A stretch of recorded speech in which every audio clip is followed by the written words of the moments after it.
16 inches of hardened steel, 9 guns heavier than anything afloat, 1,000 watertight compartments. 260 aircraft went in that morning, and one of them was already lined up on the largest warship ever put to sea. 16 inches of hardened steel. That was the thickness of the belt armor wrapped around the magazines of the Japanese battleship Musashi, and it was among the thickest armor ever carried to sea by any warship in history. Behind that steel sat 9 guns of 18.1 inches across, each able to hurl a shell heavier than a small car for more than 25 miles. Nothing afloat in 1944 could match them. Nothing afloat in 1944 was ever allowed to try. The men who built her called her unsinkable, and they had the numbers to argue it. Her hull was divided into more than 1,000 watertight compartments. Her designers believed she could absorb punishment that would break any other ship in the world and still steam home under her own power. On the morning of the 24th of October, 1944, that belief was about to meet roughly 260 American carrier aircraft rising from the decks of Task Force 38. 6 hours later, Musashi was gone. By most accounts, she had absorbed something like 19 torpedoes and 17 bombs before she rolled onto her side and slid into the Sibuyan Sea, taking more than 1,000 of her crew down with her. That number, 19 torpedoes, has been repeated for 80 years as proof of how tough she was. It is one of the most quoted figures in all of naval history, and it is one of the most badly misunderstood. To understand why, you have to understand what Musashi was actually built to do, and why she spent most of her short life doing almost nothing at all. She was the second of the Yamato-class, the largest battleships ever constructed. Standard displacement was around 65,000 tons, climbing past 70,000 fully loaded. She was longer than 3 football fields, and taller than a 10-story building from keel to bridge. Japan built her in total secrecy. The shipyard at Nagasaki was screened with enormous curtains of rope matting so that no one, not even the workers in the next yard, could see the full shape of what was rising on the slipway. The reason for all this steel came down to a single word that ran through the heart of Japanese naval thinking: Kantai Kessen. The decisive battle. For decades, Japan's admirals had planned around one idea. One day the American fleet would sail west across the Pacific, and somewhere in Japanese home waters, the two navies would meet in a single, enormous gun duel that would decide the war in an afternoon. Musashi and her sister Yamato were the ultimate expression of that dream. They existed to stand in the line of battle and outrange, out-armor, and out-hit anything the Americans could bring. They were the trump card, held back for the day that would decide everything. But that day never came the way the admirals imagined. By the time Musashi was ready, the war had already changed shape underneath her. The battles that mattered, Coral Sea, Midway, the long grind of the Solomons, were being fought and decided by aircraft carriers, by planes flying beyond the horizon, striking ships that never even saw the enemy who killed them. The great gun duel was becoming a fantasy, and the two most powerful battleships on Earth found themselves with almost nothing to do. They sat in the anchorage at Truk, and later at other bases, burning through precious fuel just to keep their systems running. Their crews ate well, slept in relative comfort, and waited for orders that never came. The other ships of the fleet gave them a nickname, and it was not kind. They called Yamato and Musashi the hotels, floating luxury hotels where the staff enjoyed the comforts while the real war was fought somewhere else. For a ship built to decide history, it was a humiliating role, and by October of 1944, Japan was running out of time to give her a better one. The Americans were closing on the Philippines. If the Philippines fell, the home islands would be cut off from the oil, rubber, and raw materials of the South. Japan would slowly strangle, and the war would be effectively over. So the Japanese command gambled everything on a plan called Shogo, Operation Victory. It was a plan of almost desperate complexity, and it would finally send Musashi into the fight she had waited 2 years for. The idea was to lure the powerful American carrier fleet away to the north, using a decoy. Japan's last few aircraft carriers, now almost empty of planes, offered up as bait. While the American carriers chased that decoy, the real striking force would slip through the islands and fall on the vulnerable American invasion fleet sitting off the beaches at Leyte Gulf. The heart of that striking force was called Center Force, and at its center steamed Musashi and Yamato, the two giants, together, finally sailing toward a battle. Commanding the whole force was Vice Admiral Takeo Kurita. Their route ran through the narrow inland waters of the Philippines, and that was the flaw in the plan. To reach Leyte, Center Force had to thread its way through confined seas, in daylight, within easy reach of American carrier aircraft. On the 24th of October, that route brought them into a stretch of water between the islands of Luzon and the southern Philippines, the Sibuyan Sea. The Americans were waiting. American submarines had already spotted Kurita's force the day before and sent their reports racing up the chain of command. Task Force 38, Admiral Halsey's carriers, turned toward the Sibuyan Sea and began arming their strike aircraft. These were the workhorses of the American carrier air groups. Hellcat fighters to sweep the sky, Helldiver dive bombers to fall almost vertically onto their targets, and Avenger torpedo planes to come in low and drop their weapons into the water. Center Force had a serious problem, and every man aboard knew it. They had almost no air cover of their own. The planes that should have protected them had been drawn off elsewhere or destroyed in the weeks of fighting before. So the most powerful surface fleet Japan had ever assembled would sail into range of hundreds of enemy aircraft with nothing to defend itself but its own anti-aircraft guns. On Musashi, those guns were formidable on paper. She bristled with more than 130 anti-aircraft barrels, and even her giant main guns could fire special shells that burst into a shotgun blast of burning fragments. But guns firing upward into a fast-moving swarm of aircraft are a different matter than numbers on a page. And the men aiming them had almost no combat experience against a determined air attack of this scale. A little after 10 in the morning, the lookouts on Musashi saw them. The first wave of American aircraft, dozens of dark shapes climbing over the mountains of the islands and turning toward the fleet. The order went out across Center Force to open fire. The sky over the Sibuyan Sea filled with black bursts of flak, and the giant battleships heeled into hard turns, trying to comb the tracks of incoming torpedoes. And here the first strange decision of the day was made, not by the Japanese, but by the Americans. Of all the ships in Center Force, the American pilots kept coming back to one. Musashi was simply the most magnificent target on the sea. Enormous, unmistakable, throwing up a wall of fire, she drew American aircraft to her the way a lightning rod draws a storm. In that first attack, a torpedo slammed into her side. Her armor did exactly what it was designed to do. The damage was contained, the flooding controlled, her speed barely touched. To the men aboard, it seemed to prove everything they had been promised. She was still making full speed, still in formation, still firing. One hit, absorbed. The unsinkable ship looked unsinkable. But the American carriers were not launching one attack. They were launching a schedule, wave after wave, hour after hour, each strike group flying back to its carrier, rearming, and returning to the same patch of sea.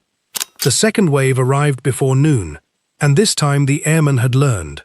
They coordinated their runs, dive bombers coming down from above to scatter the gunners, while torpedo planes bored in low from several directions at once.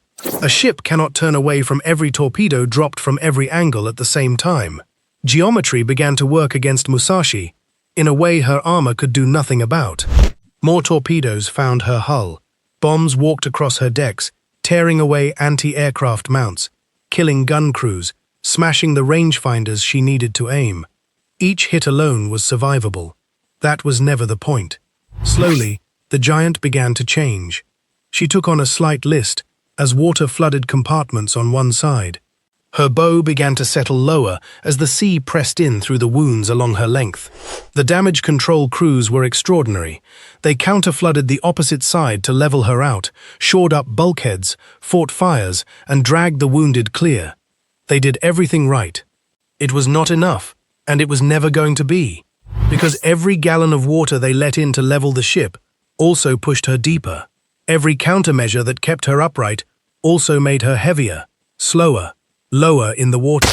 By early afternoon, Musashi was falling behind the rest of Center Force. Her bow was down, her speed was dropping, and the fleet she was supposed to protect was steaming on without her. And that, from the American point of view, was already a victory, because a battleship that cannot keep up with the fleet has stopped being a weapon and started being a target. The American pilots saw the wounded giant slowing, saw the list, saw the bow going down, and they understood, correctly, that she was finished. So they kept coming. Some later American accounts admitted a hard truth about that afternoon. They may have put more into Musashi than they strictly needed to. She was so visible, so obviously dying, that strike after strike simply piled onto the same ship. This is the fact that everything hinges on. The reason 19 torpedoes hit Musashi is not only that she could survive many hits, it is also that the Americans had so many aircraft that they could afford to spend them all on her. Hold that thought, because it is the key to the whole myth. But first, look at what those hours cost the men aboard her. If you're finding this useful, this is exactly the kind of story this channel exists to tell. The moments where the numbers everyone quotes turn out to mean the opposite of what people think. Subscribe now so the next one reaches you. And keep watching, because in the final minutes I'm going to show you what happened to the man on Musashi's bridge, and why the way he chose to die tells you more about this ship than any figure ever could. By mid-afternoon, the inside of Musashi was a different world from the sleek giant that had sailed that morning. Passageways were flooded to the waist. Emergency lighting flickered. Men waded through oil and seawater in near darkness. The bow was now so low that waves were washing over her forward deck. To keep her fighting, the crew had flooded rear compartments to bring her back onto an even keel, trading buoyancy for balance, buying minutes at the cost of the ship's life. Her speed had collapsed. From the 27 knots she could once make, she was now crawling, unable to maintain more than a fraction of it, dropping further and further behind. The attacks kept coming through the afternoon. Later waves found a ship that could barely maneuver, her anti-aircraft fire thinning as guns were smashed and crews were killed.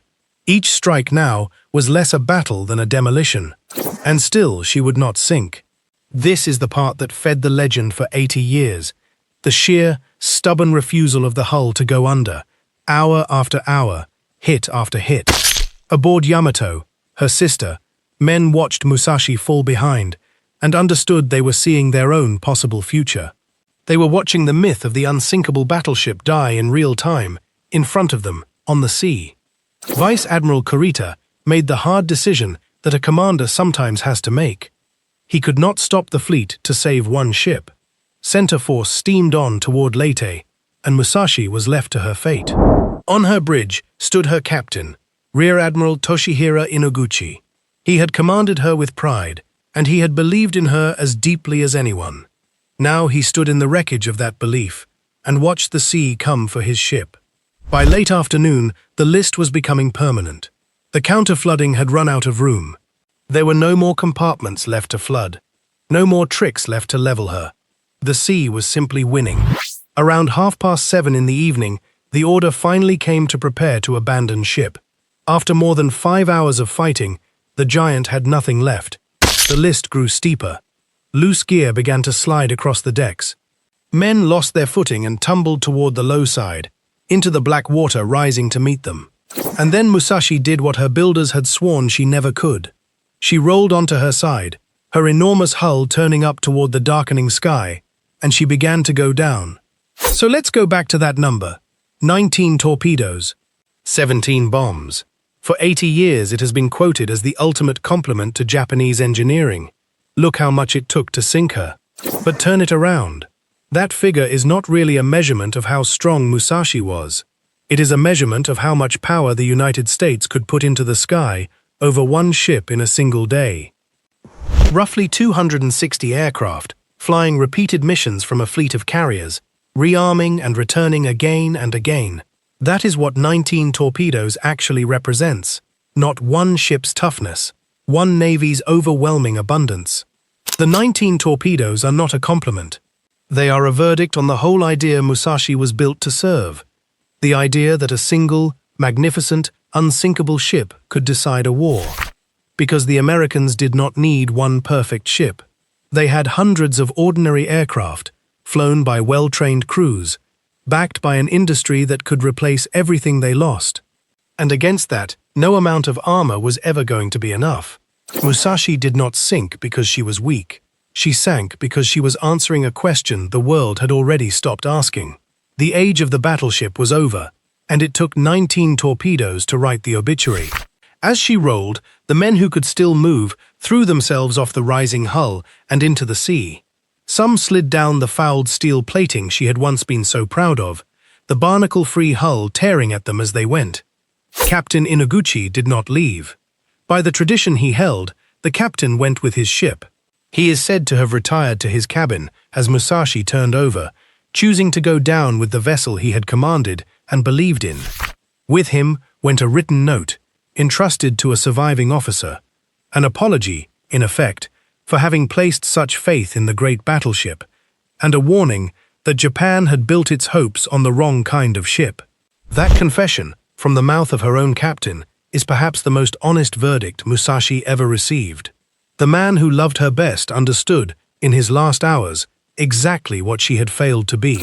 The battleship went under bow first, her stern rising, her propellers turning slowly in the air, and then she was gone into water, more than half a mile deep. Of a crew of roughly 2,400 men, accounts differ, but somewhere over 1,000 went down with her, or died in the water. The rest were pulled aboard the escorting destroyers in the darkness. Those survivors carried a strange burden home. They had served on the most powerful ship in the world, and they had watched it die without ever once firing its great guns at an enemy ship. All that steel, all those years, and Musashi never got her decisive battle. And here is the final irony of the day. The sacrifice of Musashi actually helped the Japanese plan. Briefly, the American carriers had spent the whole day attacking center force instead of guarding Leyte Gulf.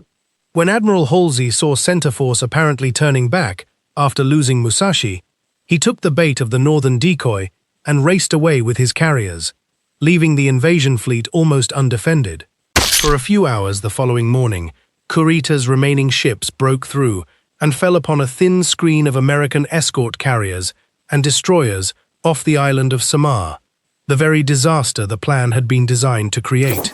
What happened there, against those outnumbered American ships, is one of the greatest stories of the entire Pacific War. But it is a story for another day, and it turned out very differently than Musashi's sacrifice had promised.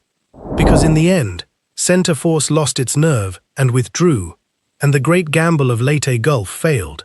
Japan lost the battle, lost most of its remaining fleet, and never again put a serious surface force to sea. Musashi had died for a plan that came apart within a day. Her sister Yamato would follow her to the bottom less than 6 months later, sunk the same way, swarmed by American carrier aircraft, on a one-way mission, her guns almost silent. 2 ships, the 2 most powerful battleships ever built. Both sunk not by other battleships, not in the glorious gun duel they were designed for, but by cheap, mass-produced aircraft flown from the decks of carriers. That is the true lesson, buried inside the number 19. It was never a story about one ship being strong. It was a story about a whole way of thinking about war being obsolete. For 70 years, Musashi lay somewhere on the floor of the Sibuyan Sea, her exact grave unknown, argued over by historians working from conflicting Japanese and American records. Then, in March of 2015, a research team funded by the businessman Paul Allen located her. More than 3,000 feet down, their cameras found the shattered hull of the great battleship in the darkness. She lies broken and inverted, torn apart by the implosions and explosions of her sinking. The bow, a great section of the hull, gun turrets thrown clear, the pieces of the largest battleship the world had ever seen, scattered across the seabed. And in those images you can read the whole argument at once. There is the 16 inches of armor. There is the 18-inch gun. And there is the proof that none of it was enough. The steel that was supposed to make her unsinkable is the same steel that now marks her grave, a monument, on the ocean floor, to the single most expensive military idea Japan ever believed in. So the next time you hear that it took 19 torpedoes and 17 bombs to sink the mighty Musashi, remember what that sentence is really telling you. It is not telling you that she was too strong to sink. It is telling you that by 1944, the United States could afford to spend 19 torpedoes on a single ship and never even notice the cost. It is telling you that the aircraft carrier had already won, and that the battleship, for all its terrifying beauty, had become the most magnificent way in the world to waste steel, fuel, and men. Musashi was a masterpiece. She was also a mistake. Both things are true, and the number 19 is where they meet. Her designers were not fools. They built exactly what the doctrine of their time demanded. Their error was not in the steel. It was in believing the future would look like the past. And the men who died aboard her paid for that error with their lives. In a battle, their ship was never even given the chance to fight on the terms it was built for. That is why Musashi still matters. Not as a symbol of unstoppable power, but as the clearest warning in all of naval history about what happens when a nation falls in love with a weapon and forgets to ask whether the war has moved on. 6 hours, roughly 260 aircraft, 19 torpedoes, 17 bombs, and the largest battleship on Earth on the bottom of the Sibuyan Sea. Those are the numbers. Now you know what they actually mean. But center force was spotted long before those planes ever arrived, and the ships that found them first were 2 American submarines, waiting in the dark of the Palawan Passage, about to fire the shots that started the greatest naval battle in history. That's the story next. Subscribe, and I'll see you there.